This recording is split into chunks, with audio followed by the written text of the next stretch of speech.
copyright police on us. We got the human dreidel spinning around. How do you not get dizzy, fall down? Ooh, that's what happens when you hear the sound. But if I was you, I would fall on the ground.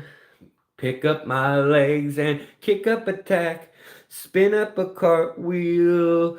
That's when we explode because it's a freaker right by the speaker. Never seems to get enough. When space is possession, yeah, that's the session. Like, yeah, that's the stuff. I like it in the day, it's normal that way, but it's perfectly normal at night. What's up, guys? How are we doing? Of course, the chat is frozen. Here we go. Here we go. Interesting entrance. Yeah, I try to make an interesting entrance because usually live, nobody even sees what I'm doing or how I'm entering. But I know there's some of y'all hanging around. But yes, as Andy has said, it is normal me to let people get settled in, give them 10-15 minutes usually. Hopefully so that all the alerts go out that are going to go out since they're staggered under this system the last year. And then, so then we hop on in and cheers who's around, talk about what we're going to talk about. And because it's the weekend, I just had to flip it up this way, get vertical, vertical, vertical with it. Andrew, hello. Bambi, hello. Henry, hello. Heyo, hello, hello. The other song I was listening to this morning getting ready was the Presidents of the United States of America, or POT USA, as they're also called oftentimes. Seattle band that I have gone and seen probably 40 times in Seattle growing up as a teenager. Are you any good at bolete identification? I am okay. If you think it's the prince, it probably is, as long as it doesn't have as long as it doesn't have gills or false gills or any of that nonsense.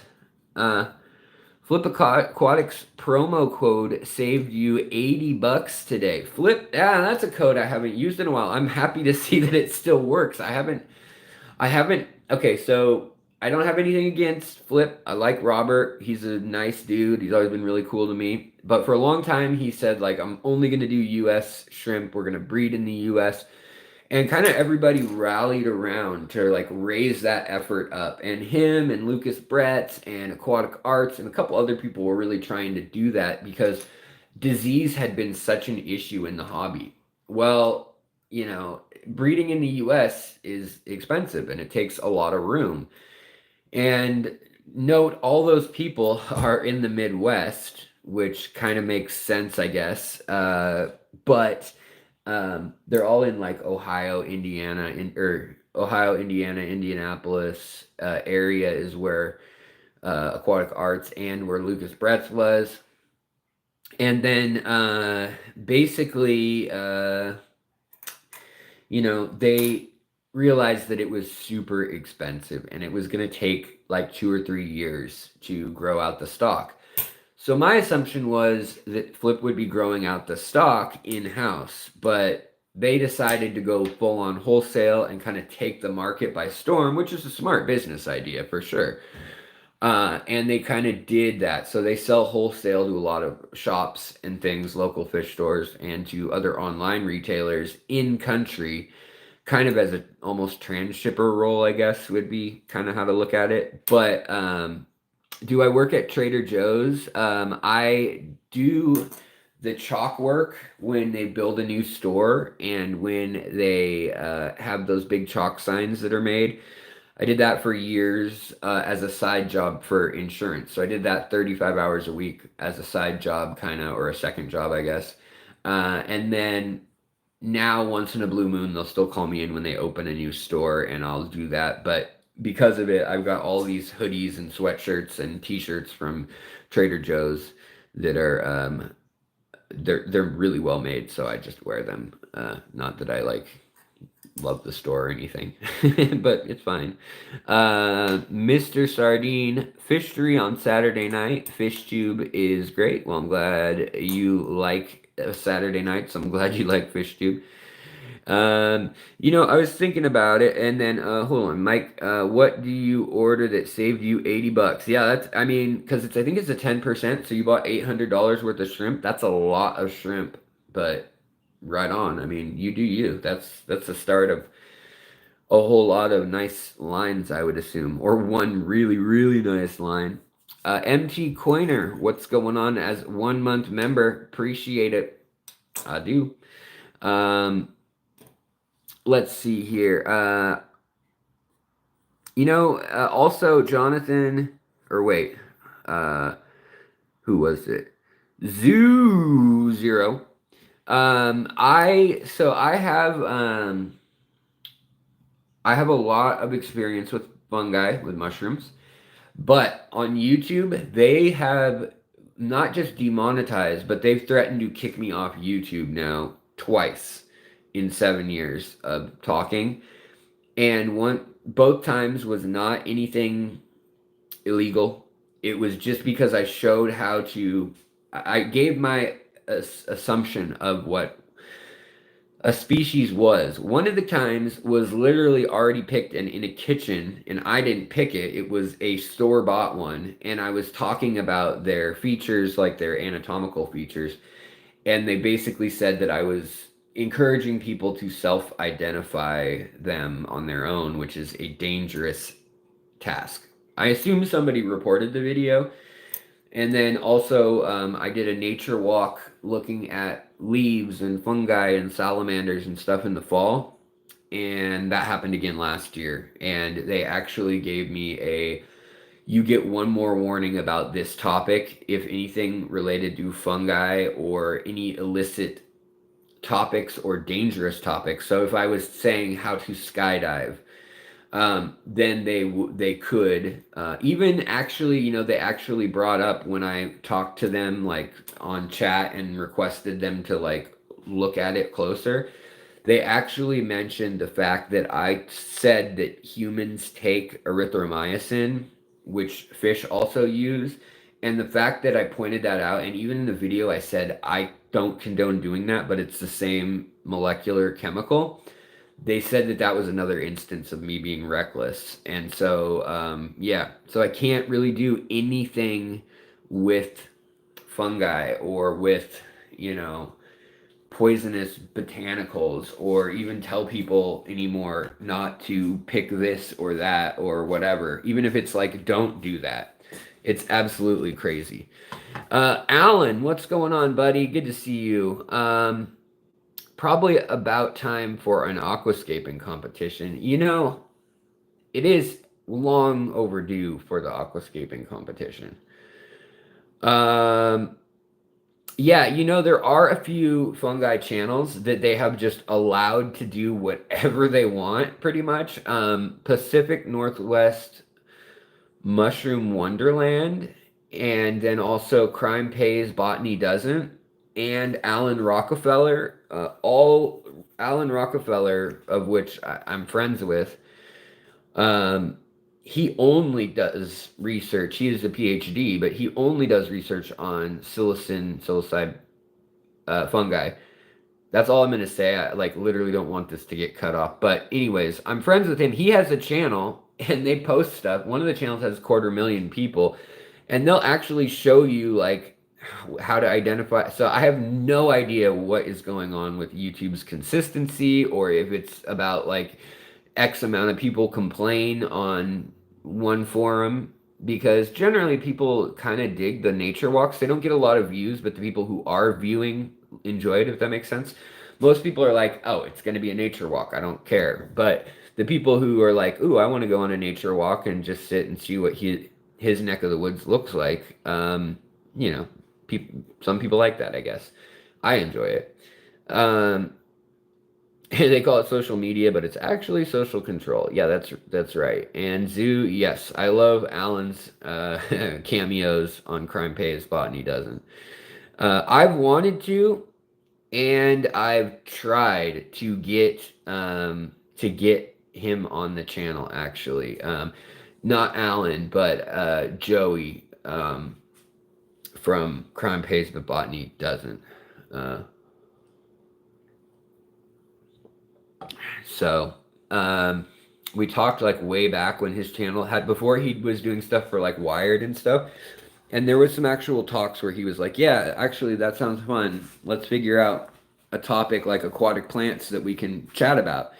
And then it kind of just went silent. So I think if I can hit 100K, maybe I'll be back up on the radar. But so far, I can't really get a hold of him anymore either. So what's kind of interesting is that you can organize your comments by well, he also lives in California, like Oakland or whatever. So the desert, yeah, it's easy for him to go to like Nevada, Arizona. Plus, for a long time, he was working for BNSF, and he was doing like train conductor, or rather train, some sort of train work. I don't know if it was conductor, but yeah. Oh, is he in Texas now? Okay. Yeah, see, I haven't kept up with it. But Texas, again, another beautiful spot with lots of diverse biology.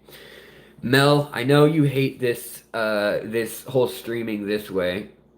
Um, Everybody hates streaming this way. And there will be a point soon when I don't do it, but I am continuing an experiment. And I don't want to whine on this stream like I do sometimes, more than just a moment, to explain that, well, why we're doing this. When every time I do a live stream in this direction, I get at least 15,000 notifications going out to some of those 70,000 subscribers that I have.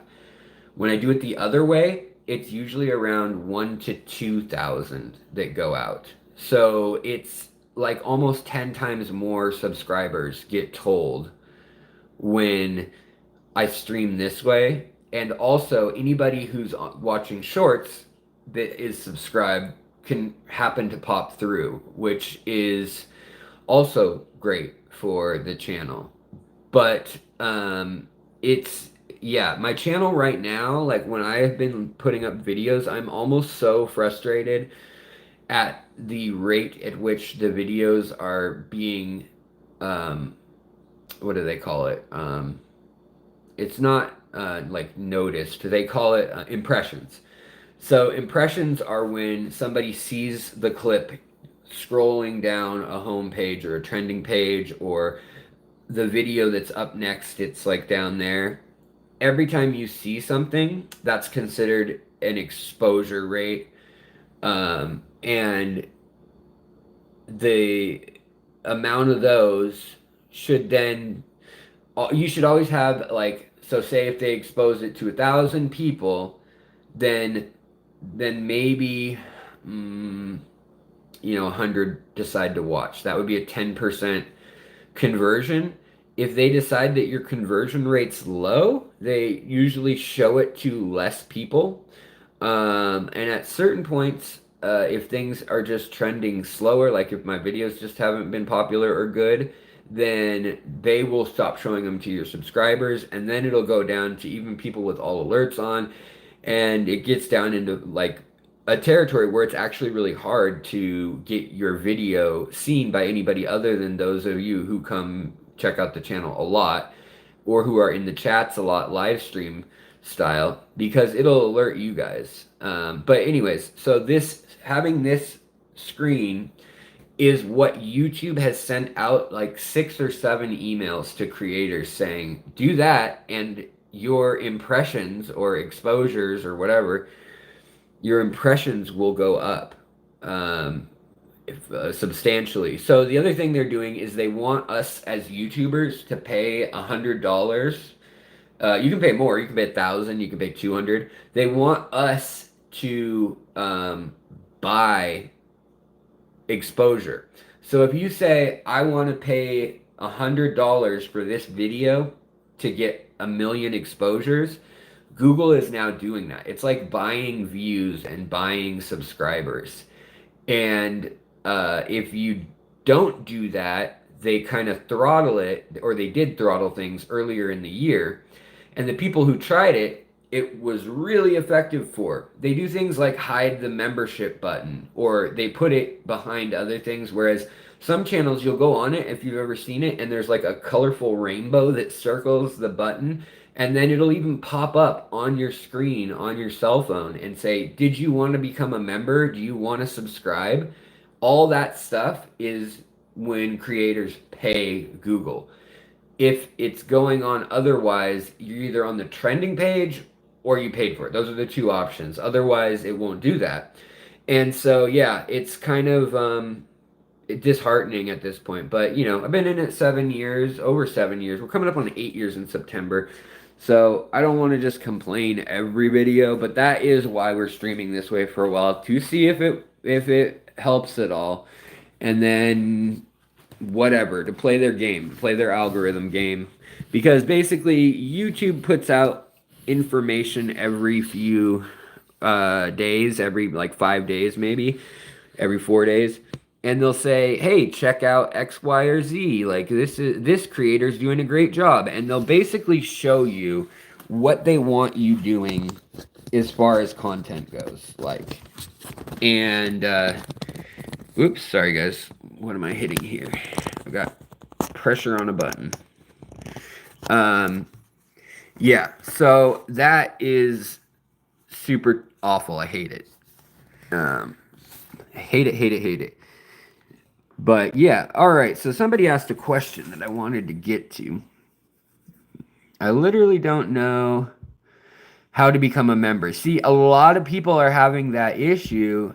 They can't even find that. And Alan, thank you so much, buddy. I didn't know anybody could give memberships in this mode. Yesterday, Koro was trying to figure that out, and he couldn't. So maybe I changed some setting, or maybe somebody else. I don't know. But thank you. That's very kind of you, buddy. I appreciate it. So where was that question? Yeah, it is really scummy. It's basically like, actually, we want more of your money, even though you're a creator, and we already take 30 to 40% of your money, plus we take 3 times what you make in ads, and then we give you that as a percentage. That's the part that people really don't see. Is it's never shown to the public how much Google makes, but you can deduce how much YouTube made in revenue and guess that they have side projects, research, development, and that they're not making money through these other ways. It's their content creators and advertising that make them the money, the advertising. So we can roughly guess by their profits or earnings and losses and so forth. People have deduced that online to figure out like how much they're keeping, but roughly they pay. Say an ad goes for $1,000. Well, they'll give you a number for your click-through rate and all that.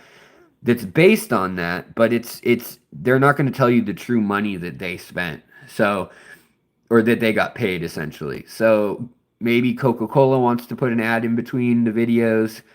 They pay $1,000 for an ad in between one of my videos, and YouTube pays me 200. I mean, that's way higher than realistic numbers, but say that they do that. And then YouTube doesn't mention the 800 they pocketed ever. They just say, we made you $200. Your click-through rate was this. If your videos start doing worse, though, then that $200 will go down. Your click-through rate will go down. So it's kind of a crazy world, and there's a whole like YouTube community behind it all. But yeah. All right, so let's get back to fish, though. Yeah, sorry, guys. I know a lot of people, your chat disappears, too. Thanks, MNC, for being a member for 5 months. That is great also. Always glean some information from tour videos. Yeah, I appreciate it.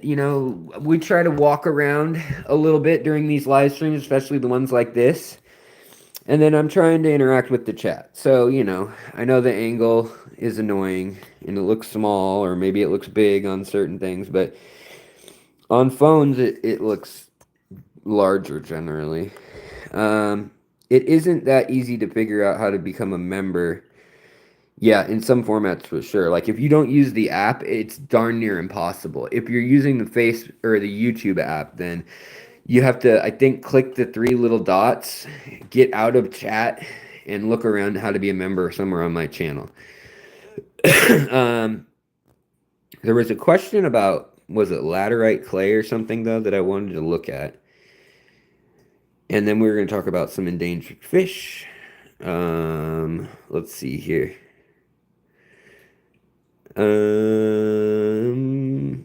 Well, I think I might have lost that question. It's way the heck up there now. So I saw somebody answer the question though. Um, how do I encourage immersed growth once plants reach the surface? It depends. Like, so here's an example. I didn't want these plants to come out. I don't want these in the aquatic aquarium world. These guys don't grow those these things, whatever these things are on the hybrid. Underwater, they stay like Fraser eye, kind of. They're like a ruffled Fraser eye. And I wanted them to stay there so that they could shade the fish, but in soda open water, so that that boost back there could get some light. But there could be shade also over some of it, and then I could compare, like, am I getting algae on the boost that's getting bright light, and then I could see on the same clump, like species for species, what was going on. Um, but to get them to surface, they're gonna float for a while. So they're gonna get to the surface and they're gonna then get to the top and the plant will curl. Unless it's a really rigid plant and you have really, really high light, it's gonna curl and it's gonna grow out long and then it'll just kind of do this for a while. And then eventually, depending on the species, at different points in time, you look at how much length extra is here that I can pull up. That took that much extra growth, so like 4 months of growth, to actually get this thing to finally turn and to send the signal to its own tissue that, yeah, we're gonna go up back into the atmosphere. And so it did. So that's how um, all that works. Now, what you can do is you can go and you can grab, when you get pieces like these ones over here, where you get pieces that are starting to come up, you can just kind of grab them. And depending on the plant, depending if you have floating plants like here, I can literally just grab this, pull it up. It may dry out, I may lose some of these leaves, but the crown will keep growing. And from the base, it'll keep pushing the growth. Like here, you can see the little watermelon plant. Um, as if you saw my aphid and springtail video, look at all these aphids and springtails. So we put water lettuce in here from the other tank, and you can see the betta is right here eating them. My betta, pretty boy Floyd, he's eating the springtails. He's just waiting for them to fall. But yeah, then when you get to plants like this that are more delicate, see how it's trying to grow up, but it's kind of dying too. That may happen for a while. Like it may need to actually get up and out, and the stem's going to keep growing, and it's going to depend on the humidity and the fact that it has water, and then eventually it will start to get more and more rigid. So you can tie it or you can lean it. But some plants are also true aquatic plants. That's the other thing to remember. Like this one here is a true aquatic plant. It's never going to come up and out. Aponogeton's never going to come up and out. But any broadleaf plant, for the most part, other than the aponogetons and water lilies, they can come up and out. I guess there's some crypts that won't come up and out very easily unless your humidity is like 100%. But otherwise, yeah, it's actually, if you have strong light, it's actually a challenge to keep the leaves underwater. So I will keep coming and literally just poking them back down, picking up the slack, trimming the ones that are growing out too much. But the plant knows that, like, right here, I mean, look, it even has the little aphids going all the way up here, all the way up there. And this plant, it's telling the plant underwater, hey, I'm getting all the CO2. I'm getting literally like 5 times the CO2 you could ever inject into an aquarium because it's just in the atmosphere, free for the taking. And it's also getting the nitrates, ammonia from the substrate. And then over here, you've got all this going on, and the oxygen can also breathe right out of the plants, no problem. And the moisture is right here, no problem. Now that we move those plants around, this giant betta is playing around and eating the springtails and the other little aphids and stuff that are in here. You'll see here, you might even be able to see some of them hopping here on the water right here. Hold on, guys. Let me mute everything. Somebody decided to just blow me up with comments and stuff on my personal number, and I like would minimize their messages and stuff, but each new person it would beep for. So whatever, we've had 3 people. It's always when I'm streaming that everybody tries to get a hold of me, I swear. All right, so now I've lost track of the chat again during that rant. And also we got all foggy because of the humidity in that tank. So let me dab off this when I set myself down for some maintenance. Anybody seen the movie The Room? That really, really poorly acted movie, The Room? I was watching that last night and kind of cracking bad that movie is in a cult classic way. Alan, thank you for deleting.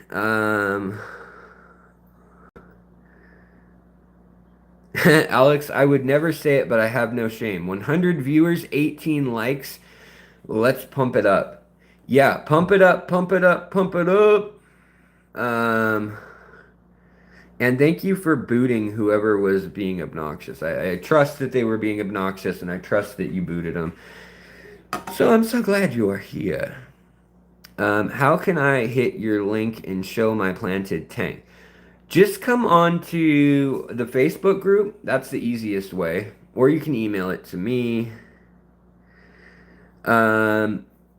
We've still been talking about doing a Discord group. So, I don't know. We hit kind of a wall on, do we want to do it? Do we not want to do it? It's been in the works for a year. And finally, we have people here willing to help me that are like, yeah, we'll show you how to set it up and everything. But, I've noticed that a lot of the Discord, as much as I do like the idea that it can do, there's a lot of like Gen Z, Gen Alpha that's involved in it. And they tend to not be the people who watch this channel at all, because a lot of them, same with on TikTok. If I post on TikTok, I get a lot of people that are just like bots and also like saying really inappropriate things, spamming it and stuff like that.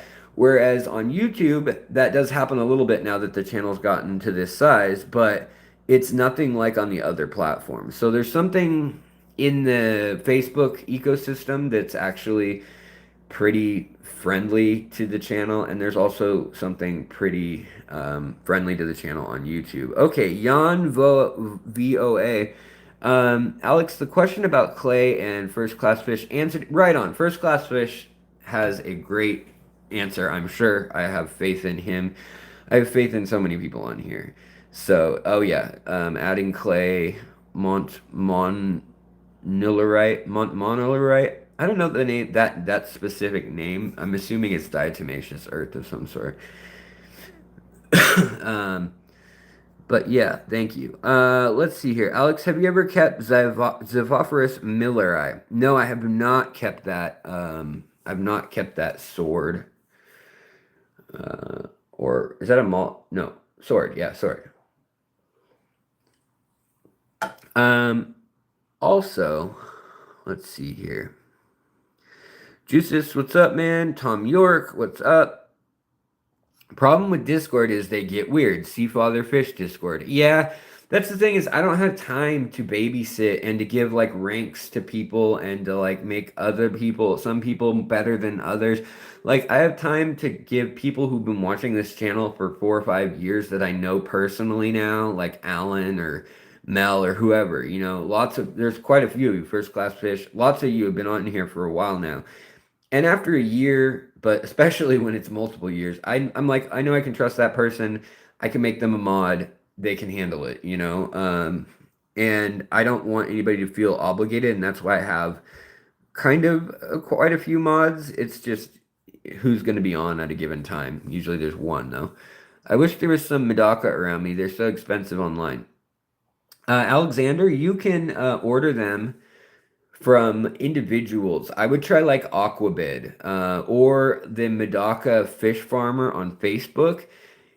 He's got them in Japan and he sent them to me and it was $100, which may seem like a lot at first, but for 50 eggs of rare assorted Medakas. That was a pretty good deal when I did that.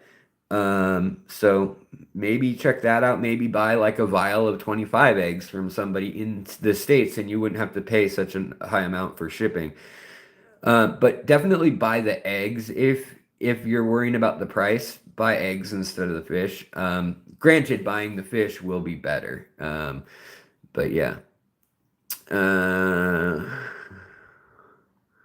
I probably do have enough volunteers to help with the Discord. Rando Shorts, you can have a shout out. Shout, I'll let it all out. Rando Shorts doesn't think we're alive. Come on. Kira Ghost, what's up? Those of us with aquariums tend to live on our own or have our own space.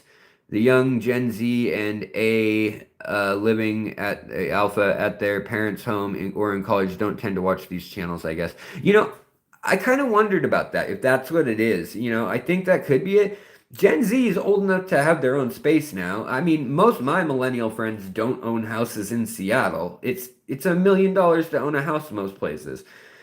In the outskirts of Seattle where I live, it's still, like, if you look at the life of the loan, my wife and I paid $780,000 for a 900 square foot house with one bathroom that was built in the late 40s that has 2 bedrooms. I mean, that's crazy. And my wife really wanted a house to own. We never owned houses, either of us. But, we could have gone to the Midwest. We could have gone to Ohio. We could have gone to Florida. We could have gone to anywhere but maybe Miami or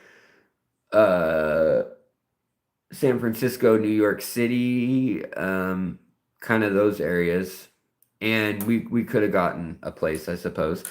But around here, anyways, it's my experience just that there's a lot of people who don't have hardly any room if they do own a house. But a lot of people don't own houses. A lot of people are just renting here.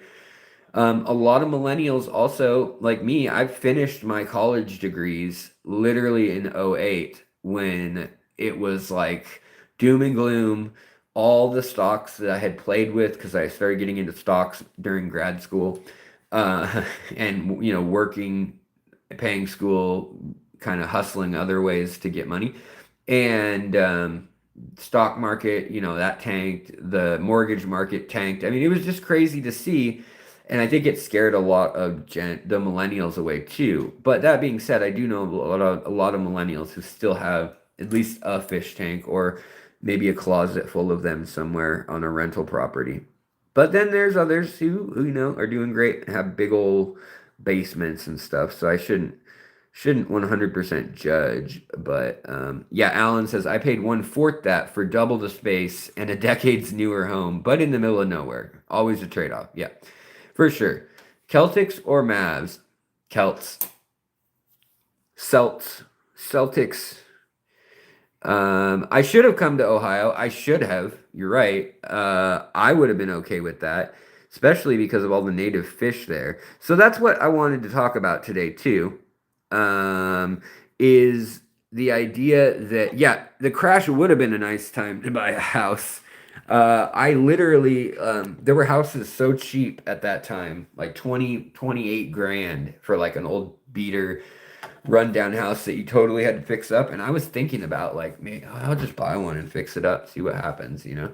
But I didn't. My cousin did, and now he has a $1.4 million house in Seattle. Like he was able to trade up. So it's kind of funny how like if you don't have the house, you don't have the new cars, things like that that are paid off. It is obviously difficult to develop that wealth. And I think that does have something to do with the demographic of who watches and who keeps fish. But the other thing is, like, if you don't have a home payment and rent wasn't so crazy, because right now, you know, if you watch old videos from the 70s and 80s, even in the early 80s, they're like, now be sure, Johnny, when you're budgeting, make sure that 1/5 of your money goes to either rent or mortgage. That may seem like a lot, but it'll pay off in the end. And here it's like, uh, what? It can't be less than 50%, you know, in Seattle, basically. If you're making under 100 grand at all, like, well, you probably won't qualify, first of all. So yeah, those old videos kind of tell you what's up. Like the whole 1/5 of your budget is supposed to be rent or mortgage. That's not the case anymore. And that's money that used to be spent on boats, on second cars, on vacations, on fish. And it does make me wonder, like the future of our hobby, if it is going to be more, well, one, natural base, like the nature tanks, I think have a lot of credibility for that. Thanks, Alan. That was just like, I don't care what people's opinions are on that, but we don't need to be talking about that right now, especially when we're not talking about politics at all, as far as war and stuff. Um, Nah, Jonathan, I don't think I probably am gonna watch the fight. I mean, maybe after the fact, so if there's highlight reel somewhere, I might. But I don't really watch fights anyways. I've been in some bad fights in earlier times in my life. I've had my jaw broken and needed to be wired. I've had my C5 vertebrae fractured at the same time as that fight where I got basically they tried to bring me onto a curb and step on my head and I curled into a ball, but they kept trying to do it and it messed me up for life. So I'm not really partial to fighting. I used to get in fights when I was a teenager and in my early 20s, and all of it is just bad news now. And all those people, like, I don't have anything against it. I just don't like get entertained by watching it so much. Especially boxing where you're just doing head damage, like you're getting chronic brain damage from getting punched over and over with the pads on.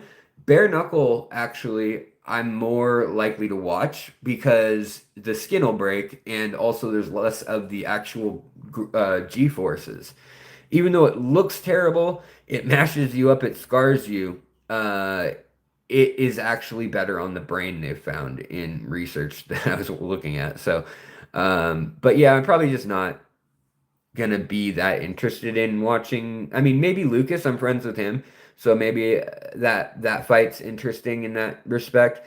But the other thing is that like notoriously, Joey, other folks out there, he's done a lot of events and things like his gallery, like add-ons and things. He's done some GoFundMe's and stuff, and there's always been issues with like, oh, this fell through and we couldn't do it this way. I got scammed. This happened, that happened, and it seems really, really convenient. And I don't know what happened or not, but I just don't like the vibe of it. I was kind of surprised because Lucas and I are friends when that got announced. It just caught me off guard just because I hadn't heard about it.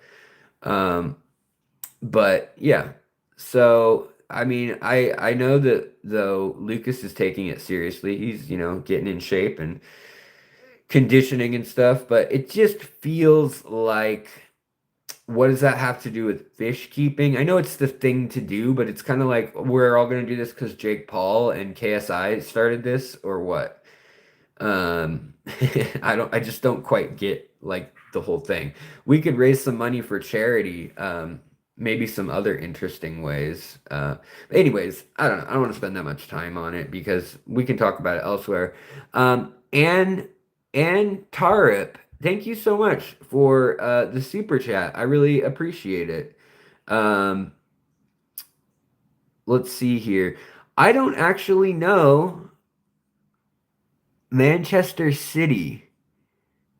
So that's football related, right? So I was trying to see if you're I could recognize that that money form. Is that yen or something? That's not yen. What is that currency? But thank you so much. I appreciate it. Um, Jonathan says, good question. Do you think what Lucas says about the fight being good for the hobby?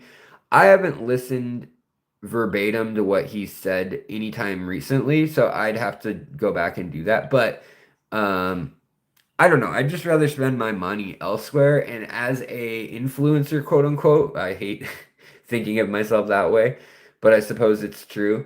I just feel like we should spend our money treating ourselves to some extra fish or doing something else, or just give directly to charity. Find a charity you love and give directly to them. That's what I've been advocating on my channel for a long time. All my merch goes to charity for fish-related nonprofits. But beyond that, like there's a lot of humans hurting around the world right now that we could be supporting. And yeah, which gets to kind of what I was going to talk about in the title, 40 minutes in. But um, I was thinking. Should we be keeping rare fish? And I've decided that like once a fish is um be careful about saying the word about fisticuffs. Yeah, that silly word can get me turned in on YouTube, which is so frustrating. Like Siamese blanking fish, Siamese fisticuffs fish. But yeah, that word that starts with an F that means like mutual combat. That word even like they can tag you for it's gotten so out of hand, and there's no consistency to who they slam and who they don't. Some of it has to do with if people turn you in, and people can do that as a campaign. People do that. People actually also harass other channels by doing things like buying fake subscribers or buying the bots that comment really inappropriate things and having them just spam someone else's channel. It's kind of nasty, but it's actually been something that's gone on my channel and I've had to deal with. And I will decline to comment if that has anything to do with anything we've just talked about. But the person behind the organization of this thing and the promotion of this thing, not Lucas, um, there's been like he has a team, for instance, that claimed every time I was on someone else's channel, he claimed it as his content and got away with it, even though that is a felony. That is a false copyright attribution. In the US, it's a felony. In Canada, it's a gross misdemeanor. But whatever. And not that I pursued it at all. I didn't even say anything other than even one count of that, they're supposed to ban you from YouTube forever. He had 192 counts of grabbing videos of my channel and copywriting claiming them, which they got taken down on like, Fur and Fins, our friend Terry's channel. Like, I mean, most of them were channels I don't even know chiming in on it, but things like that have gone on, things that he has a team of lawyers that and image consultants that he pays to actually have an impact on how other creators are doing, what they're saying. That kind of stuff is crazy to me. I mean, you can do that once you make whatever, 500,000 a year or 250,000 a year. You kind of get to a point when you can do that. But yeah. All right, guys. So what I was gonna say, yeah, and I shouldn't say anyways. I got away with saying it once on the stream and they haven't cut it off, but yeah, the old word for Thailand. because they consider that, or the name for small. Sometimes they have a problem with the word pygmy. When I type that in comments, it'll just go away because it's an ethnic group. It's a group of people, it's a tribe with a trait that made them smaller. And that's why we use that term all across species that have that. Pimp King 2011, consider yourself shouted out, sir. Who's wanting shout outs? I'm just curious. Is it all like Gen A and Zers? Is 2011 the year that you got your Facebook account or your YouTube account, or the year you were born? Just curious. Welcome, but I don't see anybody doing that except on these streams where it goes out to more random people. People always want a shout out, and I'm like, where's this coming from? I've never been asked to give a shout out, maybe like once or twice in 7 years, and then I get it now every stream. uh, that's your mom's account. She's a menace. Yeah, thanks, Alan. Can I get a shout out? Mel, you already got a shout out. And yeah, you can be a mod. Can I change that right now? I think I can. Hold on. Let's see here. Yeah. Ta-da! Now, Mel, you are a mod. I have trusted you for a very long time and obviously chatted with you one-on-one and stuff. You're my friend outside of the channel. No, the word Jess L can't say pygmies, just say the word that means like a dormant star or the seven blanks. That word. Yeah, exactly. Yes, you said, oh, wait, it's going to get filtered too. Yes, it does. And I actually got another write-up 2 years ago for using that word when talking about shrimp, saying that they were DWARF shrimp, like as the type of shrimp, the subclade that's used in taxonomy. Wild world. Anyways, 1980, I don't want to shout out. I want to hide. Nicole, you are now shouted out. Take that. Uh, let's see here. Yeah, I think they've sorted some of that out too, John. I agree. But I just can't keep track of when it's sorted out, when it's not. And I don't have I can't get banned for 90 days. That's what happens next time I do anything wrong. And so I got to be a real good boy for another like 3 months. And then it goes back to a 2 week ban or something. In 1990, and I could care less about a shout out. Well, Kim, you get a shout out too. All right. Limit light to less than 8 hours. Yeah, that's a good way. If you're having algae, that's always a good first step if you don't want to do anything else. You can pull the algae out. That's another good step. Then you can work on your fish load. Then you can work on water changes. I mean, there's a lot of ways to approach it. Understanding how that works holistically in your tank is going to be the biggest win, because then you can decide, like, this tank, I can't afford to turn the lights down on these plants. Whereas this other tank, maybe you can black it out for 3 days and it's no problem whatsoever. CO2 also, adding CO2 to a higher level will also really help with algae, because your plants are basically on steroids when you give them CO2. Fishery, opinion on aquatic isopods. I love them. I keep them as far away as possible from the shrimp communities I have. Same with, any sort of Gomeris scuds, but I love them for fish. I feed, I have one type of isopod that's aquatic that I feed the fish, the Giganticus or Giganta. It has the name gigantic in it in Latin, basically, somewhere. I can't remember which species it is, but TFI Aquatics, what did you get copyrighted for? My own video. Joey and I were interviewing on a live stream, and he claimed the live stream as his. That was my first write-up. Even though I won the appeal, it still stuck with me for a year as like a warning that you were in a dispute. Then what happened was 2 fungi issues happened where they didn't want me identifying, even though they weren't the funky kind and they weren't a dangerous kind, They didn't want me saying the Latin names of fungi because someone could get hurt if they did an identification wrong. And then the last thing um, was basically that D word that we already talked about, DWARF, back when that was being toyed with. They are always adding and taking away words where it's like, if you say this word in combination with this one and this one, we're going to consider that hate speech, or we're going to consider that this or that, or we're going to consider that unadvertiser friendly. And so it's a combo thing sometimes. It's not always just one word. Sometimes it's in conjunction with this or that. There's a really good video by, oh, what are they called? I'll post it in the community tab later, but it's Dr.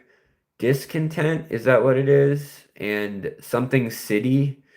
But they did a look at actually the LGBTQ community and just like the fact that they were using really, really mundane words, but the word LGBTQ friendly, for instance, would be on the screen in like the description. Then if they had another word like I love you from the top of my head to the bottom of my toes, the word head, love, and LGBTQIA or whatever flags their system. And so a bunch of creators were really pissed off a few years ago because they're like, that's not fair. Why are we getting flagged and straight people aren't?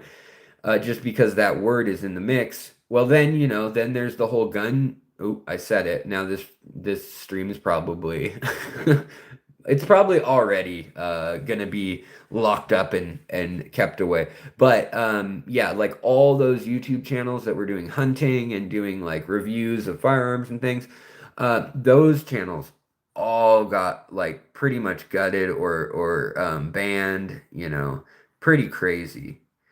Um, oh, that whole interview incident was a bona fide fiasco. That's right, Alan. Yes. Um, the other thing that we found out during that whole thing was one that he did have lawyers like ready to go who were going to take me to court and who like during COVID, there's another word that I've had streams taken down for just saying that, not any opinion about it, just like, hey, so and so got it. Or so and so's going on or not shipping today because of that. Like that was another word that was a hot button issue for a while. So they try to keep it so friendly and so what do you call it? Controversial that like certain things get banned and it makes no sense. You would think that a fish channel, today I've been talking about things other than that, but you'd think that a fish channel would have a hard time finding something to get in trouble over, but apparently not. Apparently, the other thing is like once you get flagged, you stay flagged. It's just like the American criminal justice system. Like once you get on probation, they're gonna watch you. They're gonna call you up and ask how you're doing. No, they don't call you, but yeah. Let's see. So many channels are getting pushed out after one of the latest algorithm updates. Yes, Nicole, you are correct. That was in late January, I think. And you could just see whether you were looking at money, views, time watched, all of it just dropped. And they were really, really pushing. Hey, Rosebud, what's going on? They were really, really pushing us to create shorts. Big Steve's Glassbox Creations, thank you so much, buddy. I really appreciate the super chat. That means a lot to me. Thank you, bud. Oh, it doesn't let me like this one. It let me like one of the other super chats. Apparently, I can't like you. Karin Wallace, what would you do in an aquarium where my plants keep... Wait, what would you do for an aquarium where my fish and my plants keep dying? Well, that's a tricky one. The fish in the thumbnail today is a Goodied. It is it goes by what is it? How do you say it? Dodi, and it is a beautiful live bear related to the Amica splendens from the Ameca or Amica River down in Mexico. It's a Goodied related to the split tail butterfly Goodied and to the tequila Goodied. They are now extinct in the wild, although the official website doing their preservation says that they're not. I actually went down to Mexico and followed that river 270 miles up into the mountains and into a different territory through the crazy narco territory, which was interesting. And I made a video on it. It's 30 minutes long. Nothing crazy happens. It's just like they had pictures of like El Chapo stenciled on cop cars. Not stenciled, like actual, like they look like those Obama Hope posters, but they were like that, but with the drug lords of Mexico on the cop cars in these small towns. And so we went up and we followed that for 2 nights, and we looked all around the GPS coordinates where it was supposed to be. We talked to a local university professor, and it just, I mean, we couldn't even get down to the river most spots. It was dry in a lot of spots, and there wasn't much to see, honestly, other than like a few spots where the riverbed was just filled with trash was where the water was. I mean, it's a very anticlimactic video, but it really made it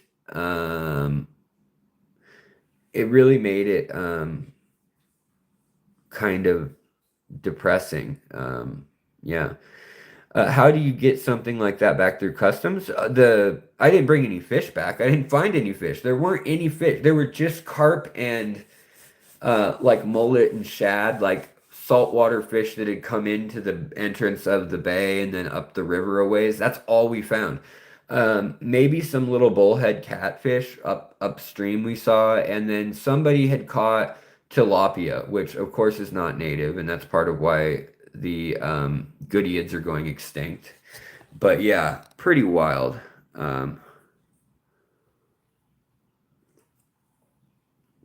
Oh, I wasn't going to keep it if I found anything.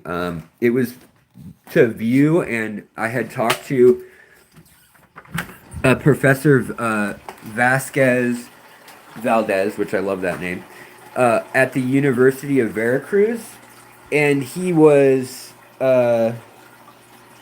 he's who kind of tracks a lot of that stuff, and he was wanting to know what was going on, and so he wanted anybody who went out to the area where he shared the coordinates and stuff. And he was supposed to come with me out there because I was scared due to the dudes with big guns and trucks, like what do they call them? They call them what, tacticals, which is basically just a Toyota pickup truck with a mount on it for a large firearm. And then there would be guys with these CNGJ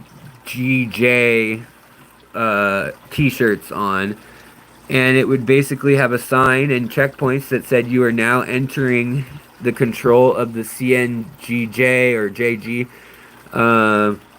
It was pretty wild. I got some pictures of it. I didn't film it because I didn't want to get in the kind of trouble that they could have gotten you in there. So here's that Goodeiid, the female right here. And they're fighting. I need to get them a bigger tank, like a 40 breeder, because there's the male. Even in all this cladophora, even with some ditherfish, they're fighting. There's a random rainbow fish that I'm having here for healing up from a bacterial infection.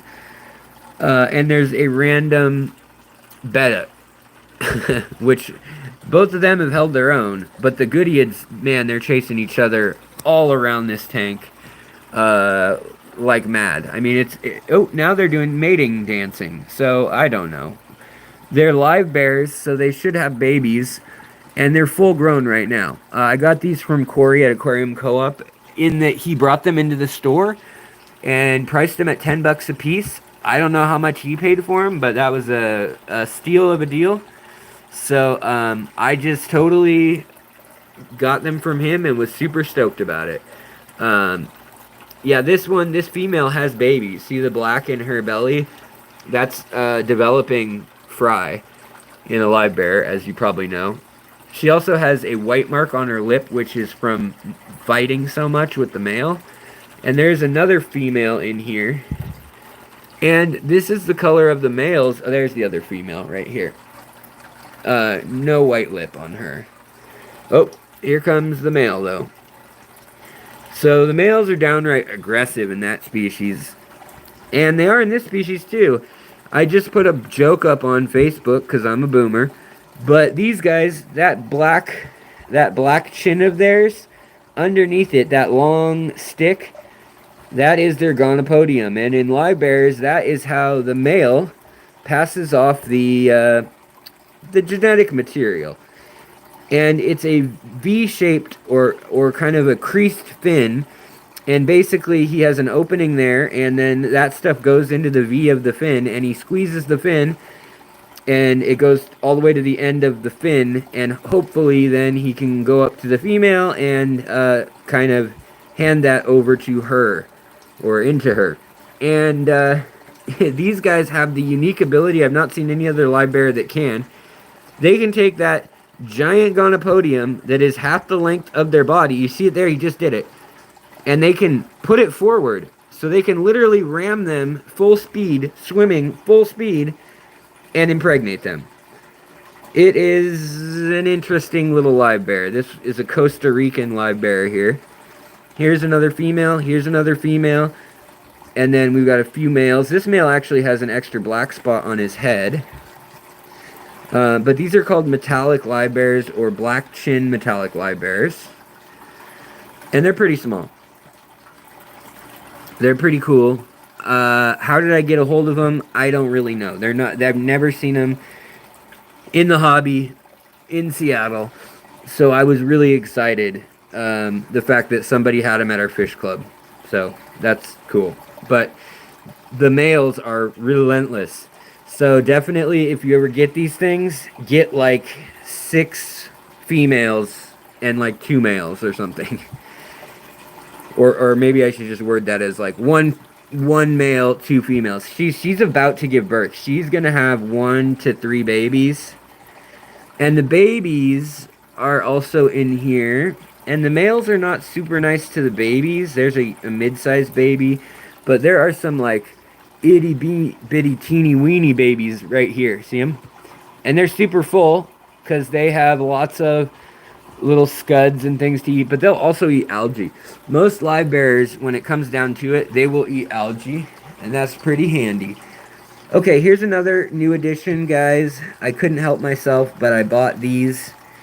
These are Tianacara candidii, and the little yellow and red one is the female, and the blue and yellow one is the male. He looks like a rocket ship. They're full grown, 2 inches max.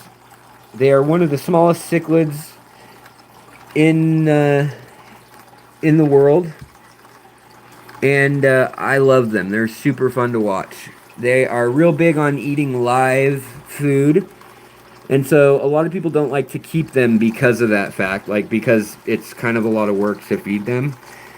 Also, I've got this smallest species of Kuliloch that is like freaking out right now. I don't know why. He's full grown too.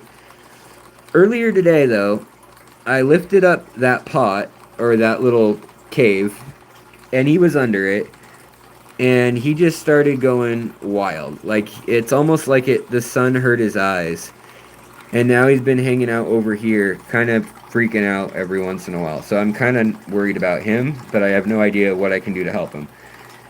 Anyways, these guys are another one that, dare I say, should be protected. Ooh, look at that finnage. He's showing off for you guys. He's not in full spawning dress right now, nor is she. She'll turn actually a bright yellow color on her belly and face, and then she'll get red on her dorsal fin, and then let's see if we can get any more light on her. And then she'll also get the metallic blues and stuff in her fins, on her tail fin. Love them. One of my favorite fish. See the males coming out saying, "Hey, I went into the hut. Where's my girlfriend?" And his girlfriend's like, "Oh, I'm over here. I'm gonna play hard to get." So then they'll start dancing, I'm sure soon. Yep, she's doing her little dance backwards there for a sec. She'll start vibrating. See, she's got nice markings though too. He just looks more like a rocket, but she's got really nice markings with that kind of black stripe that comes to a spike. Really love them. They're really fun. And they're another one that is kind of rare or maybe should be protected. I think it's only in one river in particular. And so that was what originally I wanted to talk about tonight, but you know, we're an hour in and we haven't really talked deeply about it. I've kind of just rambled on and on. Again, here's another unusual rainbow fish, which is the sahulensis, the Moa Island sahulensis. These guys with the stripes. And they're another one that should probably be protected. Hey, Alan, thank you so much, buddy. I saw your super chat. An Orca Woodcat Fund. See, he goes so far back with this channel that he recalls 6 years ago when I had at the time, very new Orca Woodcat. And then there was the Ninja Woodcat and the, what do they call it? Honeycomb Woodcat and the Hexagonal Woodcat. There have been a lot of woodcats. But, yeah. No, definitely not. Black chins are not goodeids at all. They're live bears. They're in their own genus. And they're live bears from Costa Rica. This is, right here, this is actually a pygmy swordtail. See, if the stream's already cursed now. But that's a pygmy swordtail, which is also Xiphophorus pygmaeus is the Latin name there. And, yeah, she's just chilling. I've got a few of them in there, too. They are the smallest swordtail, and they don't have swords. And then over here, this is the goodeiid. So here's the Zendeadori. Is that how you say it? Zendeadori? Or Chendeadori? I don't know how the X is supposed to sound. But, yeah. And these guys are trying to decide, hey, should we spawn in this tube? Or should we spawn in this cave? Or should we really just go crazy? Look, she's so confused by that Kuliloach. She's like, I don't know what's going on here. But I'm going to puff up a little bit and keep it moving. Yeah, see, look, he's literally like tying himself in a knot. I don't know what he's doing. That weird Kuliloach. And I can't remember the name of that Kuliloach either. I got it from Moonlight Aquatics, and it was $2, $1.99. So these are all scuds. And I'm sucking up scuds right here. Sucking up scuds so we can feed, even though they got fat little bellies already, little buggers. So we can feed these guys. Eat your scuds, fishies. Hey, dum-dum. Come back this way.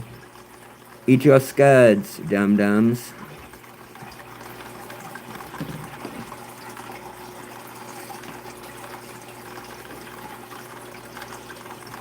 No. Will. Oh, these guys will eat them. My sailfin Molly and his lady, and then the Beta maculata Malak, they'll eat them. Also, so will my Maha chiensis. This one's all puffed up. It's hard to see because he's so dark. But he's all puffed up like, ooh, I'm bad. Stay away from me, I'm bad. See, he's got his cheeks puffed up there. Alright, here she comes. Let's see if they're going to eat those scuds that I tossed in there. She's better than the male at hunting, which is good because, see, oh, she's got one. And her color gets more intense the second she eats them, which is cool. See, the red gets a little brighter on her, more of a burgundy. And she'll go look around. The male already found another spot where he's hunting. His blue is getting a little more lilac-y blue. But those scuds will make for cover right over here and fail. Boy, he is bad at catching them.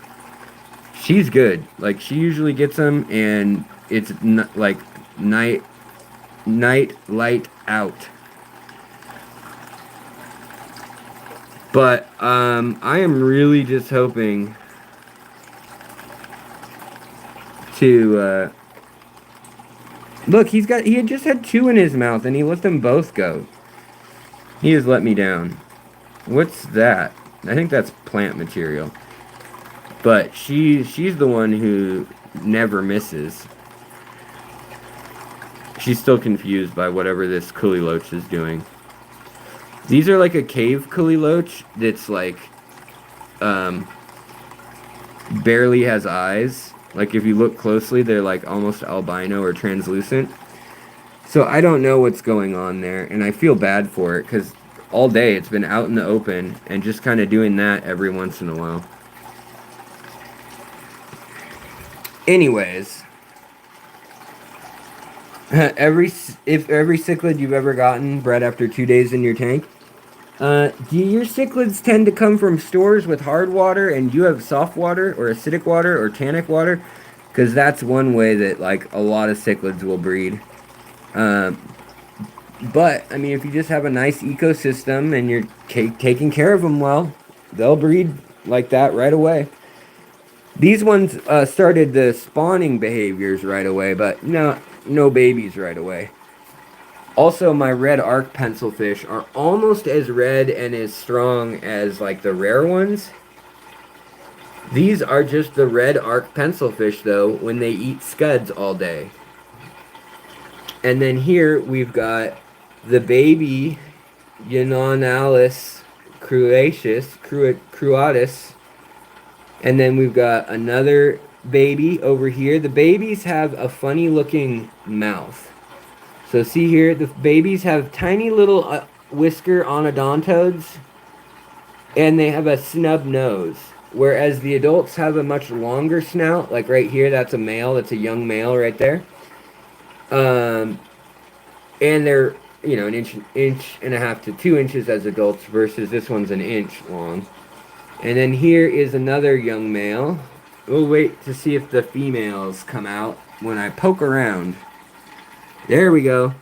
There's a big old mama. She got eggs in her belly. And then also let's see if we can get the red-tailed lake inlay loach. Oop, that was quick. To make its appearance. There we go. And we've got all these guys. I need to clean the glass here, but all of these yellow shrimp from these guys are all aquatic art shrimp. We got babies. A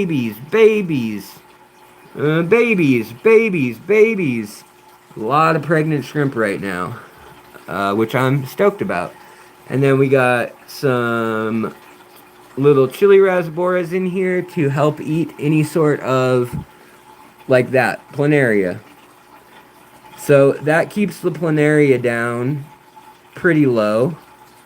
But when I do see planaria, I try to grab it and I just turkey baste it over here. And these guys, whoop, that one already got it. That one's already eaten it. So they love eating planaria. Most fish don't really seem to like planaria. Kind of think that planaria tastes pretty terrible and it stings a lot of the fish that are trying to eat it.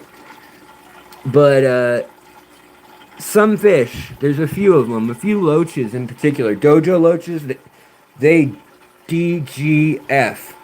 They will just eat. Oh, and we got another shrimp right now. Look at this one. We got one with eggs right here, and another that doesn't. And they're kind of set up like they're doing the nasty. I wonder what that's all about, because that's 2 females.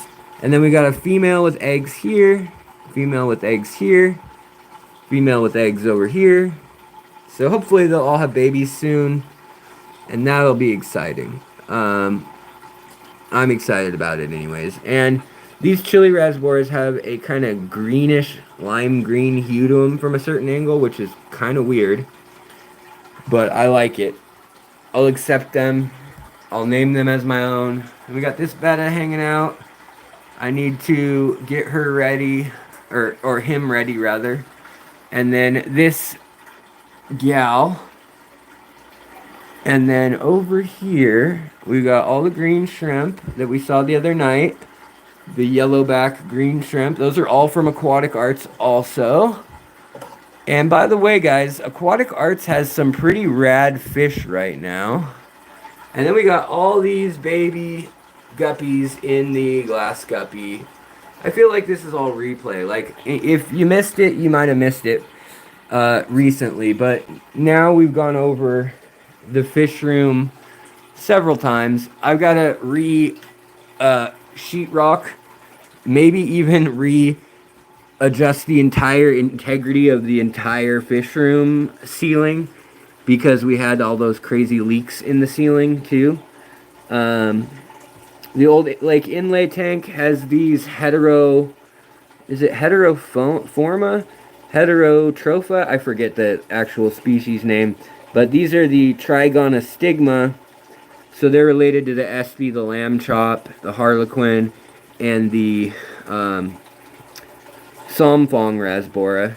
But now these are the newest species that was discovered in 2021. And they have purple and bluish lilac with a salmony pink color, and then they have orange eyes. They're really cool. Do I have Sigma fish from Ohio? I don't. I do not have whatever. Is that a company or is that a type of fish? But I don't have it, whatever it is. But yeah, so yeah, let's see here. New friends. The tank right next to my workspace. Easy drop food in, vinegar eels, green water, powdered flake, micro. Right on. That's nice stuff to have at work to feed. I mean, I applaud you for having such wonderful work accommodations for your tank. Do I think Baby Gronk could rise up? I'm not going down this much desired crazy little. Don't forget to hit the 3 dots and splash that like button. Thank you so much. This is truly a chill stream. 402 crew, I'm glad you think so. You know, sometimes I feel like I'm not doing enough for you guys, or I'm not dance monkeying dance enough or answering questions, but sometimes we just want to hang out and chat, right? Hello, Kyle, my guy, my uncle Mary, my grandma, she is single. This dude. Hello, this dude. Let's see here. Hold on, I'm trying to get something up. Because we were talking about the whole idea of rare fish. And rare fish, boy, it's hot in that fish room today. There are a lot of spammers in streams that are big. In channels that are big, I should say. People see your streaming. I don't know who does it, though. If it's all bots, or if it's just kids, or if it's like 20-year-olds that are bored. I really don't get it, Caitlin. Yeah. it's a newer thing. Like, once I hit maybe 50K, I started to see it. But lately, I see it so often that it makes me think it's not a coincidence. I think somebody has unleashed the horde on me of some sort in some way. Maybe on Reddit or, something like that. But I have no proof of it. But that's kind of my unfortunate conclusion. All right, guys. So I wanted to show you guys something. If it's gonna cooperate, hold on. I don't know if it even is. Come on, little kickstand. Stop jiggling. Bad kickstand. So Moonlight Aquatics, guys. The code is Fishery10. He's got some really rare fish right now, guys. He just got a new shipment in. And he's selling Neocaridina shrimp for $3.99. Red Neocaridina, $2.99. Absolutely nuts. Pom crabs, $11.99. That's all good and well. Chili rasboras, $3.99. Neon tetras, $2.99, and they're nice ones. But what I wanted, oh, clown killies or rocket killies, he's selling for only $4.99. Dude, Moonlight Aquatics, he's doing a good job. There have been a few issues with shipping on some things, but he has always refunded everybody, given out, really good treatment of customers. And he's a young dude working hard, so I've been trying to support them. Thanks, Asya. I really appreciate you using the codes. It really does help, especially during these lean times, because maybe not everyone has time to watch or time to do whatever or give super chats. I don't expect those, but you can get a discount and buy some fish, and then that helps my channel too. Yeah, what do you have coming, Asya? I'd love to know what you ordered. Actually, I could probably check. I think Dan's lets me see not the name of the person, but it'll let me see what was ordered. So look at this, gold laser Corys, $9.99, and they look really nice. He also has the black ones for $14.99. Pseudomagil luminatus, $9.99. Spotted Congo puffer, $1.39, and the thing is like the size of a potato. I don't know. I mean, I do know, but he has a source unlike everyone else. And this is something I was almost, thinking like some of these things are so rare. Not this one. I love these though. They only get 2 inches max, and they're a little tiny pleco, mini snowball plecos. He's also got the Stiphodons. He's got like 8 or 9 species right now. He needs to update his listings. Blue bolts, $7.99, and some of them are super blue bolts. Like, what in the world? So if you want an affordable place, Panda Cories, $6.99. Moonlight Aquatics, and my code is Fishtory10, all capital Fishtory, and then the number 10. You'll get 10% off too. Look at this, L46 zebra plecos. He's got some more of them again. He's kind of slowly letting them go. These are 2-inch long fish, and he's selling them for $129. With that discount, you get them for $119. Bonkers.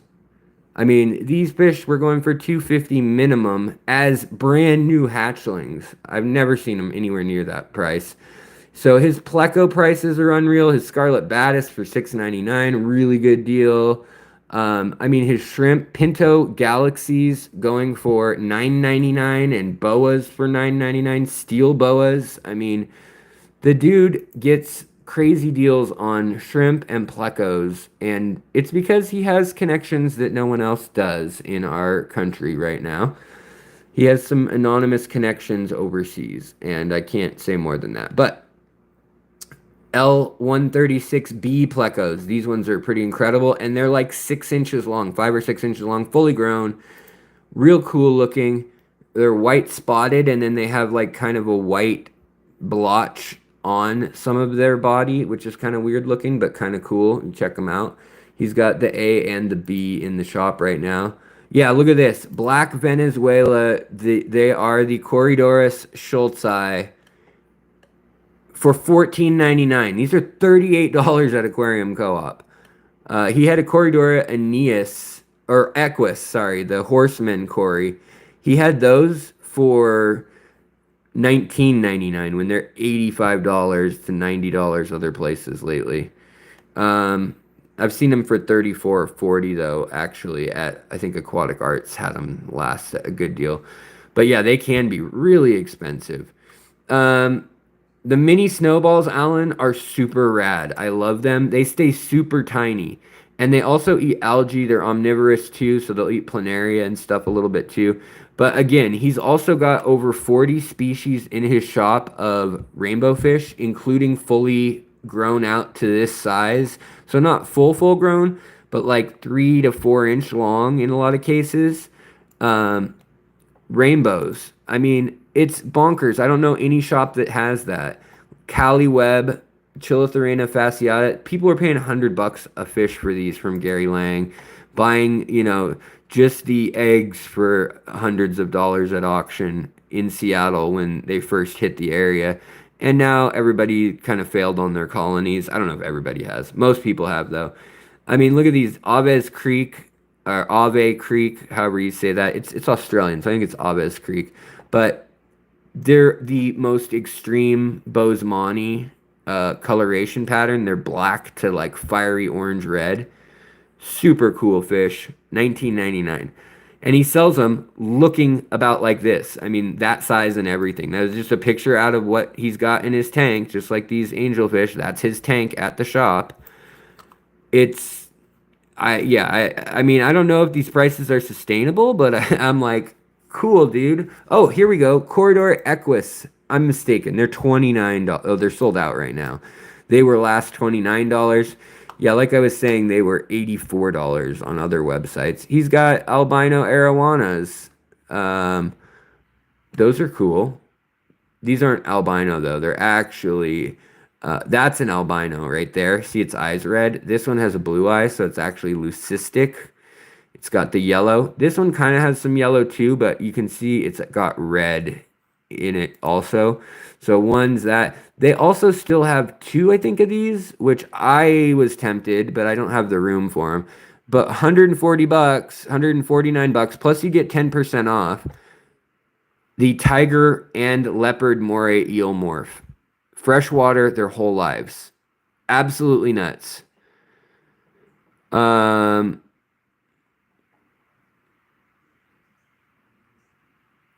Pantanolensis can be gotten cheaper than what he had them for. Yeah, he was selling a pair for 150 bucks, I think. What are they? Do you know any other good price on them right now? By the way, first class. Also, here's another view of one of the eels. This is the leopardy one. What? Dang it. Come on. Party with me, computer. Stop trying to ruin my day. It's going to ruin my day. Every time. Oh, also, and blueberry snails are back, which everybody's going bonkers over. People are still selling these for 40 bucks a pop. Used. Or whatever, secondhand used. You want to use snail? So that's pretty cool. And also Dan's fish, which y'all already know Dan has crazy fish, but his are, remember like the gold lasers were $9.99 a piece where we were just looking? Well, here they're definitely guaranteed to be of good health and everything, but they are $29.99 each. Also, here's the same Aves Creek. They're only $5 more at Dan's, and I'd say that their health is, oh, but they're probably younger at Dan's. Yet Dan has some really expensive, fish if you want to get into that, like these beautiful Homburg high-fin swords, which are Xiphophorus helleri, the original swordtail from the hobby from the 1870s for $159 for a pair. If I was made of money, I'd also be made of some of those. Man, this mouse is going nuts. It's like right-clicking for no reason for me. But yeah, Dan's fish, you guys know. He's only got 8 rainbow fish right now, 1 gudgeon, and 1 native fish. I bet he'll get a brand new load in before 4th of July, since that's when he's inviting everyone in. He's got 21 tetras, though, too. No wild bettas either. Chang has a bunch of wild bettas right now. And then lastly, I figure we look at aquatic arts real quick while we're just kind of playing around in this stream. Darbwire, aged. Hello. New friends. I want some. I have albino bristlenose. Yeah, they have the snow white ones, too, which are pretty cool. Driving and lurking. Luke, what's up? How are you doing, buddy? Thanks, Coro, bud. I haven't been looking for them currently, but I've seen them for 90. I can look again for you and see. Could have been a one time. It might have been. Honestly, I was talking to Chang and he wanted, was it 90 for the pair? Because it was 90 for the pair for a while, and then he wanted like 150, or he wanted 150 for a while, and then I think it did go down to 120 or 90 or something. But I don't know. I'm not sure where it ended up. Another thing I wanted to be let y'all be aware of though is at Aquatic Arts right now, they do have already a sale going of 54% off, like, or 50% off. Like they've got these sales going already on certain things. And because of that, you get your 15% discount from this channel, which is Fishery15. So like these rice fish, which are only 18 bucks for three. So, that's basically less, it's $6 a fish, plus you get 15% off. Um, and there's a bunch of variety in this where they've got platinum whites, red caps, orange yohiki or yohuki. Um, and some of them are peach, some of them are blue eye, some of them are like that platinum eye. The other thing that they had that surprised me though was what was it? Um, they've had these a while now, but for $13.99 for three. Oh wait, yeah, $13.99 for a school of three. I don't know why it's not letting you buy a school of three. You could email them and be like, "Hey, let me buy a school of three." But $26.99 for six, whatever. You should have 6 or 10 or whatever. You should have more. You should have like 8 or 9 of those fish. Anyways, those are a great fish though.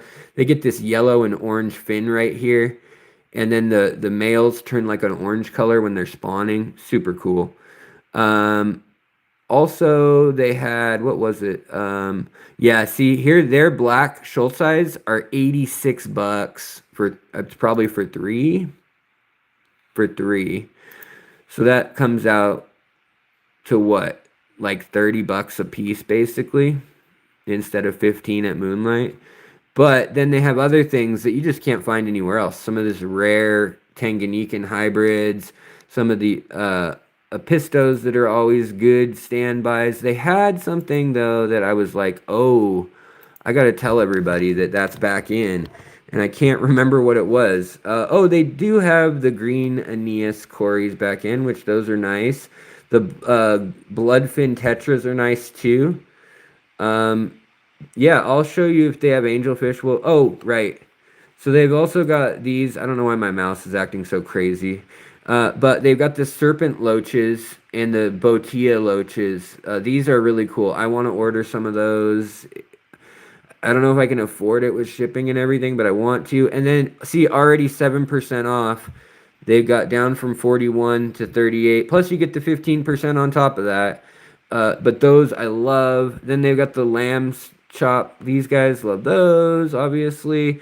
Norman Lampi Achilles, German Blue Ram. These are like chunky, and that's what David, their owner, said. Only $11.99. But he told me as much that like, yeah, dude, we got some chunks in. Their gold laser cories are 20 bucks a pop, basically. They have gold. Uh, Stop it. They have Golden Wonder Achilles. They have these interesting Tambaraparni. I don't even know what that is. I know this name over here. But yeah, I don't know how to say that name. They've also got the blue-tailed and spotted. So this is yellow spotted, blue-tailed Borneo loach. Act just like any other Borneo loach or Hillstream loach, but they have a blue metallic tail, and these guys get big and kind of like iridophores of gold and blue on them as they get older, and then some copper, and then the fins kind of get blue. It's a pretty cool fish. Stop it! Oh, my mouse, guys. Always having problems with something. Plus, they have all these crabs. They have crab, crab, crab, crab, crab. They have a million crabs. You can get them by male or female. You can select which one. You can get a group. You can get a box with everything you need. They've got the new yin yang one. See, it's got the little yin yang up top.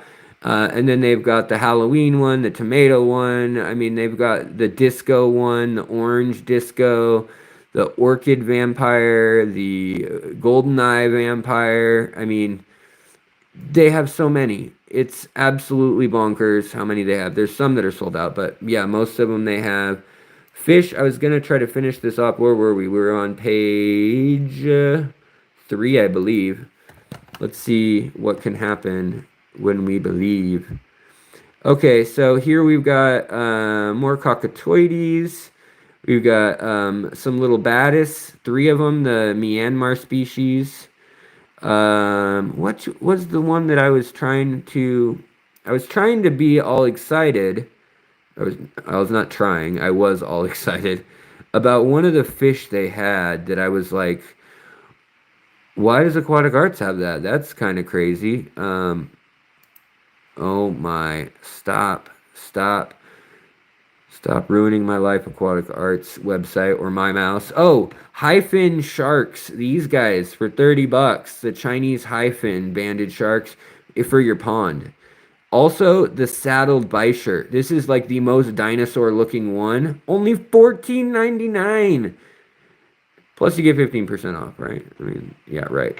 So, yeah, anyways, right now is a good time because all of the fish stores are like hurting for customers.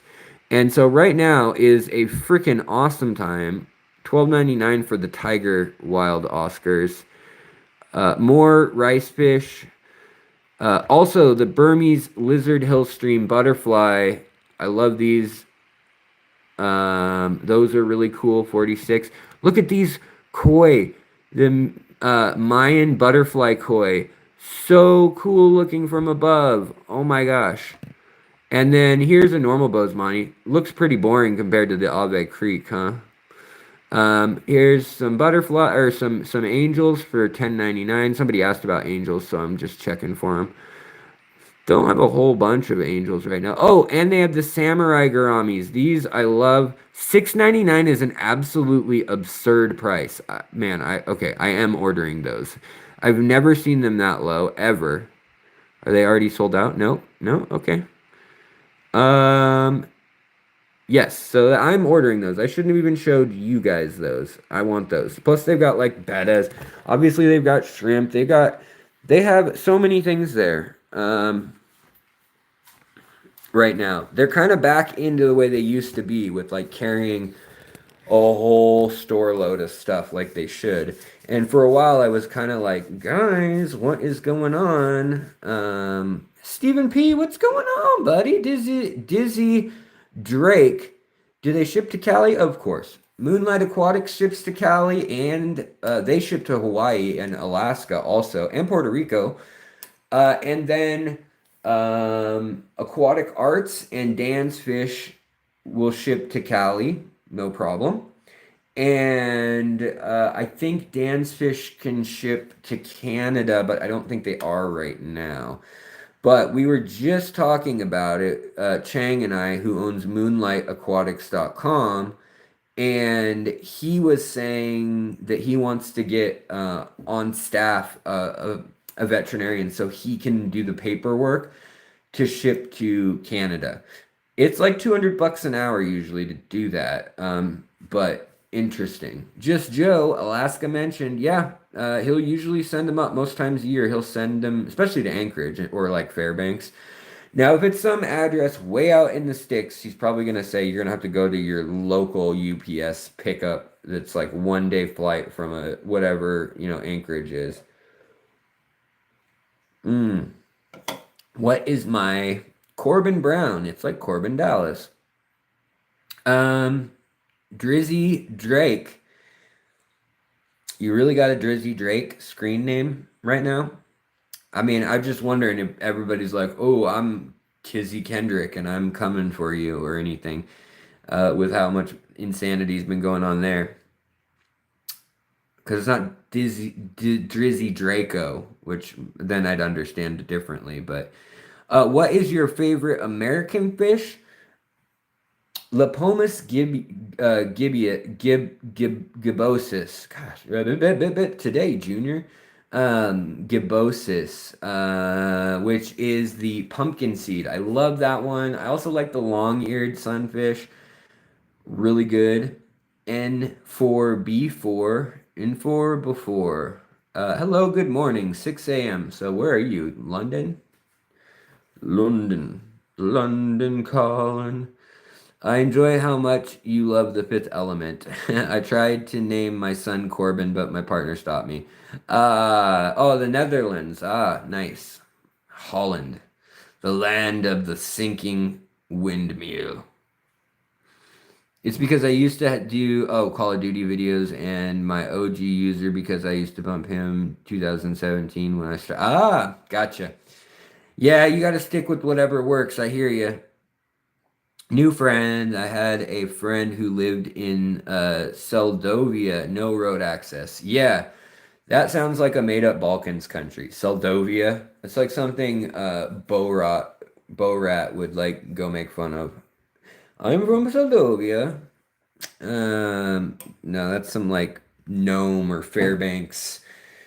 Like Fairbanks is the big city to them, like a 2 day drive to Fairbanks. What's funny is other than indigenous people, which there are a few white folks that have lived out in the villages and stuff, but most of the people in Alaska that I chat with have like a southern accent or some kind of like Midwest because they've come from all over, but there aren't a ton of people who like lived out in the bush, born out in the bush, grown up out in the bush. A lot of them leave, come back, stick to the cities, so on and so forth. But it's just interesting when I talk to somebody who's like at the very north of the entire world, and they're like, "How's it going, partner? How you doing?" I'm like, "What?" And I look at them, they're like Skyping with them or something. They're in a cowboy hat with like the seal fur coat and a million layers and stuff, and they're like, "Yeah, gold season's almost over, and then the roads will harden up, blah blah blah." What a strange place to be. Also, the dollar per gallon sale, or rather 50% off sale, whatever, is going on too. Are there aquarium fish in Alaska? There definitely are aquarium fish stores. Fairbanks has them. Juneau has them.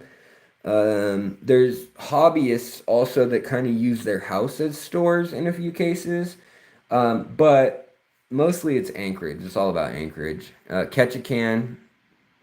Live in Ketchikan, Alaska on an island. You live in Ketchikan, Alaska on an island, only 40 miles of road. Does Ketchikan have a fish store or pet store of any sort? They have anything? Um, just curious. I've been to Alaska. I've been up by boat, and then I've also been all the way up to Kodiak. And then I've also been coming down from St. Pete with a car and back up with the car. I'm like burning up tonight. And I've been to Anchorage a few times with my mom when she's there for work. When I was way younger, when I was like a teenager. Like she used to go to the Macy's or Nordstrom, and all the guys would come in with their gold claims, and the native guys with their land or oil claim stuff, they'd all come in at the same time, and they'd set up this giant sale in like the Ritz, not the Ritz, I don't know what the hotel was. What's it called? In Ketchikan, they used to do it too, and it was what's that hotel called? Is it the Empress or something? It's the one up on the cliff.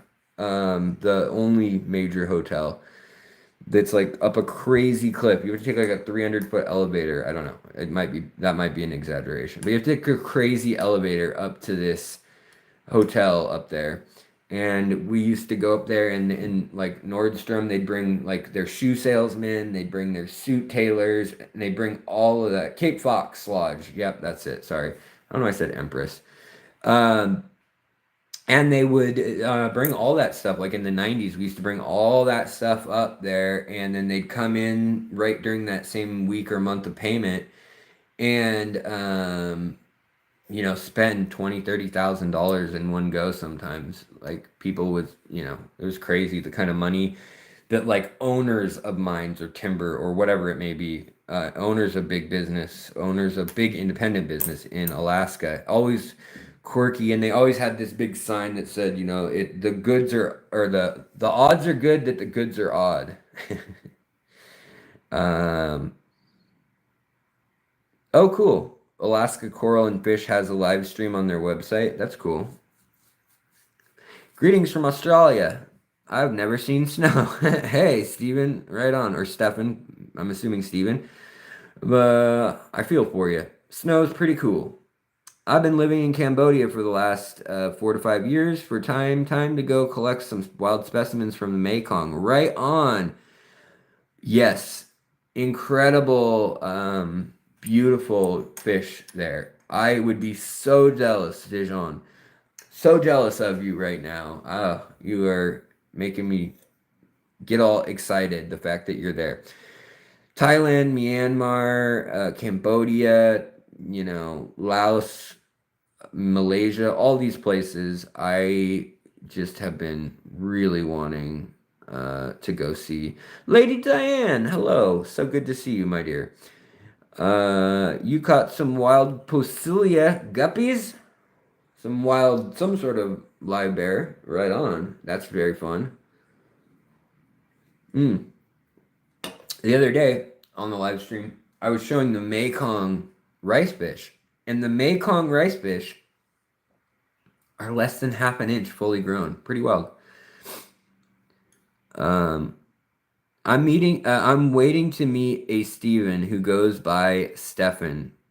Is it you, Mr. Hipwood? I do know two older guys that's the case, Stephen P. But I don't know anybody under the age of 60 that's the case. Have you ever been in the tropics to see fish? Yes. Yep. I've been to Hawaii. I've been to the Caribbean. I've been all throughout Florida. Been through central and southern Mexico. Been to Honduras and Guatemala border areas. Didn't get to explore fish while I was there, though, really. And then, I've been to all the Hawaiian Islands. That was cool. But I have not been like inland in the tropics, like in, say, Africa or India or Indonesia or something like that, where it's like a big inland mass with lots of fresh water. I'd love to, though. Absolutely love to. I have some health issues. I have some autoimmune issues. The bugs are kind of an issue, but moreover, it's the heat gets to me really, really badly with lupus. And I'll get this big red rash, and then I'll start getting these welts. Like, actually, you can see some little ones forming right here. But those get bigger and bigger if I stay in the heat. It happened when I was in Florida, kind of passed out. So I'm actually going to need to be careful when I go down for Findig in Sacramento to speak. And yeah, so guys, I appreciate you watching. I'd appreciate it more if everybody made sure to click that like button. Just click the little dots, get out of there, and then you've been here, nowhere else. I've missed you. I feel like a terrible guest. I am so sorry, Lady Diane. Let me give you my hand. That's your hand, though, actually. Say I'm sorry. I hope you're having a wonderful night. Man, we got a Stefan. We got two Stevens. We got a Stefan. Am I Ed Sheeran? I don't know. What's that song? I'm in love with the shape of you. You push and pull like a magnet do. I don't know the words other than the main part. But I do, like, I hear a song, I memorize it pretty good. I hear a name, I hear a phone number, never will ever remember it again unless you tell me like 5 to 10 more times. Other than Latin, I do actually remember like Italian names too, which is funny. Probably because of the Latin. Thank you for the stream. Yeah, I appreciate you guys coming out. Rob's, buddy, how the tank water tasting? Delicious. Tastes similar to your kiss, sir. Yeah, you will. Forecast says 103. Yeah. So probably going to be hiding in the AC on that day for sure. Thoughts on angelfish cube planted aquarium? Cube's a good shape for an angelfish. I wouldn't go smaller than like a 30-gallon though, maybe 25. And be aware that you may need to move it. But you could do a big like stick in the center and then like, some stone, kind of leading up to it, like a sword in the stone kind of thing. And you could have some immersed growth, maybe some papyrus hanging out the side, and you could have a parakeet on the papyrus. Uh, I don't know.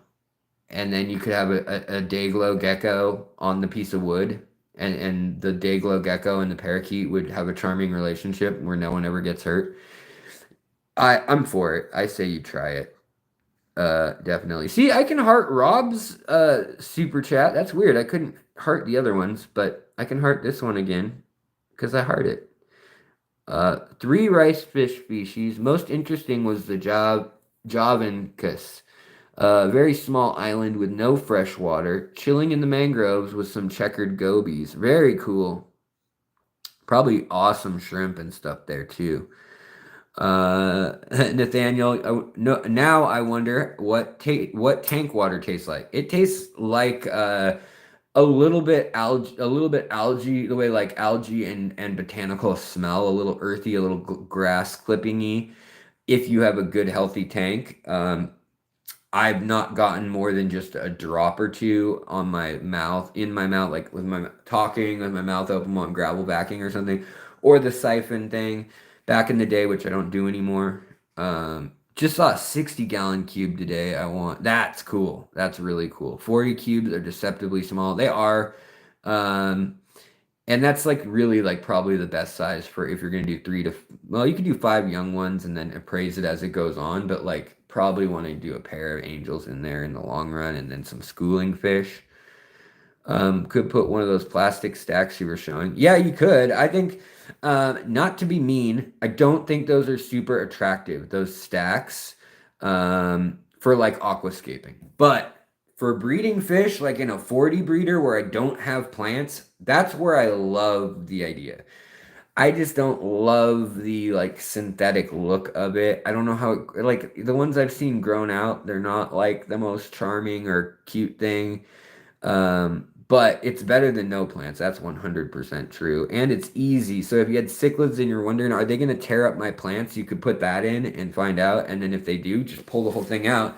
You literally got like a 30-gallon tank, 29-gallon, 20 long, whatever you want to call it, full of plants, worth of plants in that stack alone, which is pretty cool. Hey. I was reading the comments on Bentley's videos and saw you want some Rob's memes, like how I instructed how not to kill fish. Yes, indeed, sir. Indeed. I would love to do some of that. It's about time. We need some synergy. Lady Diane, sorry to be late and absent. Hope to see you again more sooner. Have a good night. You have a wonderful night too. 60 cube, Luke says he says good size. Yeah. 3 dots on the right on mobile to get to the like button. First class fish, shout it out. Thank you, buddy. Green tea. Hello there with your fishiness. I like how whatever was supposed to happen with is it Josu Carlos? I don't know whatever was supposed to happen with the slashes and stuff. It looks like it might have been naughtiness, but nothing happened. Or is it a cat or something? Or is it something inappropriate? But whatever the case, hey, hello. um, oh, nice. Henry, your angelfish had babies again. Hopefully they didn't eat them. Yeah. Camellia hyacinth. Two plants I really like. I love rice fish. I have some Orzeus latips and Orzeus warria. Yeah, both of those are great. The warria need to be heated, obviously, but awesome fish. I just like the versatility of the Japanese rice fish. I kind of am hoping that someone tries to breed some of the tropical lines into something like that. Guys, I gotta call it a night. I know we were in theory gonna talk about the idea of should we keep rare fish? Is that a good thing or a bad thing when we're breeding them and stuff? Obviously, it's a good thing if you're helping endangered, like they're already gone in the wild, then yes, keep them in your care and try to spread them to anybody who wants to keep them. It's when they're not endangered but threatened and or only exist in one river that I have some real moral, like, doesn't make me feel good unless I'm spawning them so that they don't have to be gathered from the wild. It almost feels like you need a license to. Did Alex taste his tank water on stream yet? Ooh, you're a naughty man, Robs. I thank you for your money, not for your ideas, sir. You are a troublemaker of the highest caliber. Uh, but actually, I do gotta wind down here. We're at the 2 hour mark. And yeah, I don't know. We might do a few more pop-up streams, but normally the streams are going to be Tuesday and Friday, sometime between 4:30 and 5 p.m. West Coast, which is 7:30 to 8 p.m. East Coast. That's kind of my slot that we've been going at for 2 years now. So I'll probably try to do that more often. I know I've only been doing it like once a week some weeks, but there's been some health stuff going on. I'll fill you guys in later, but I always unload health stuff on you guys, and you guys don't need to hear it. It's stupid stuff anyways. N class female endlers are really hard to find in Singapore. Oh, interesting. I guess that is kind of cool or kind of true. In that it's difficult to find the female endlers or good lines of guppies.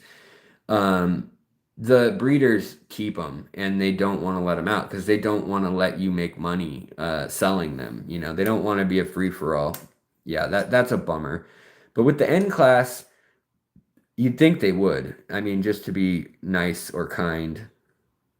First class fish, thank you very kindly, buddy, for the $5 super chat. Very, very nice of you. You already do so much to support me, buddy. Man, appreciate it. Let's see here.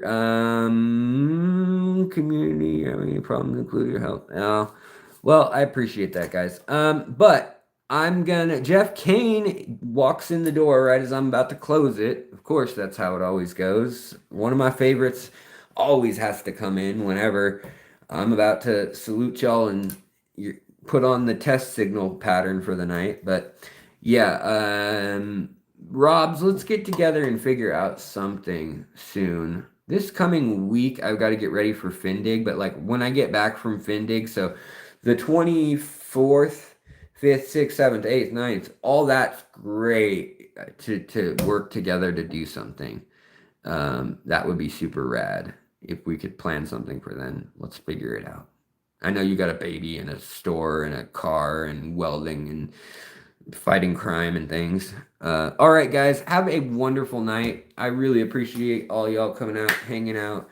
I do appreciate it oh so much. And I'll change the title of this stream more to like random thoughts or something because we didn't really cover the main idea. Maybe I'll do a video on it. I don't know. I can't decide. I'm kind of frozen by how much choice I have right now. Do I do a species spotlight? Do I do 10 plants that are easy to care for? Do I do anoxic filtration or summarize some early video and make it really, really simple but entertaining, like with video editing more than my old videos had?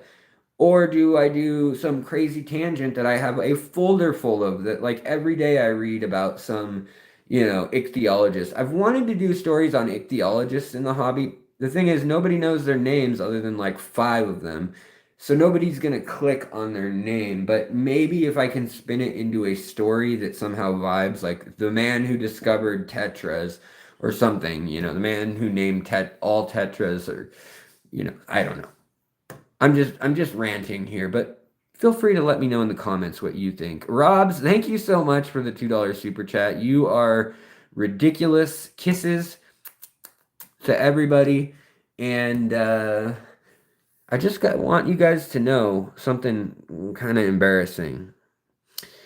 I got a brand new pair of roller skates. You got my brand new key. I think we should get together and